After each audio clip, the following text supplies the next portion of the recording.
Guys, ഞാനിങ്ങോട്ട് പോകുന്നതെന്നറിയോ, കുറച്ച് ചീരയിൽ പറിക്കാൻ പോവുകയാണേ. തോരൻ വയ്ക്കാൻ വേണ്ടിയിട്ടാണ് കേട്ടോ. ഒരുത്തിൻ്റെ പണി കണ്ടോ ഗൈസ്, അവനൊരു ബോളുണ്ട് കേട്ടോ. അപ്പോൾ ഏത് നേരം അതും പിടിച്ചോണ്ട് നടപ്പാണേ. ഒന്നൊന്നും അല്ലായിരുന്നു, കുറേ ബോളുണ്ടായിരുന്നു, അതെല്ലാം കടിച്ച് പറിച്ച് കളഞ്ഞു. ലാസ്റ്റ് ഇതാ ഈ ഒരു ബോൾ മാത്രമേ ബാക്കിയുള്ളൂ.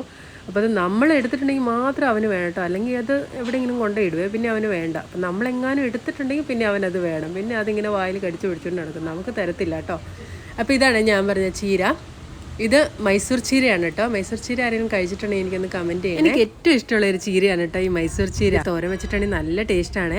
അപ്പോൾ ഇതിൻ്റെ പുതിയ പുതിയ തളിപ്പുകൾ വരില്ലേ, അതാണ് കേട്ടോ നമ്മൾ മുറിച്ച് തോരൻ വെക്കുന്നത്. ഇത് തന്നെ ആയിട്ടും തോരൻ വെക്കാം, പിന്നെ ഇതിൻ്റെ കൂടെ ചെറുപയറോ അല്ലെങ്കിൽ പയറോ അങ്ങനെയൊക്കെ ഇട്ടും തോരൻ വെക്കാം കേട്ടോ, നല്ല ടേസ്റ്റായിരിക്കും.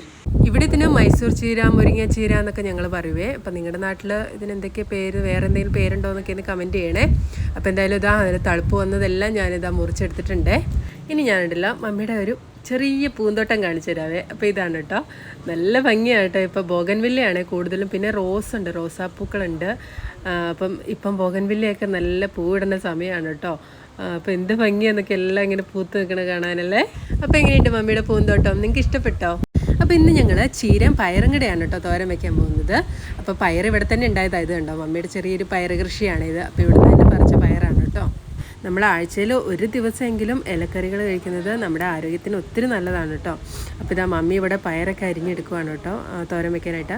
ആദ്യം പയർ നമ്മൾ തേങ്ങയും ഉള്ളിയും മുളകും എല്ലാം ഇട്ട് ഉപ്പൊക്കെ ഇട്ട് ആദ്യം പയർ നമ്മൾ വേവിച്ചെടുക്കണം. കാരണം ചീര വേവാൻ അധികം സമയം വേണ്ടല്ലോ, പെട്ടെന്ന് വേവുമല്ലോ. പയറെല്ലാം വേവിച്ച് കഴിയുമ്പോൾ ലാസ്റ്റ് നമ്മൾ ചീരയിട്ട് ഒന്ന് ജസ്റ്റ് ഒന്ന് ഇളക്കി എടുത്താൽ മതി കേട്ടോ, പെട്ടെന്ന് തന്നെ വെന്ത് കിട്ടും. അപ്പോൾ ഇന്ന് ഇത്രയേ ഉള്ളൂ, ബായ്.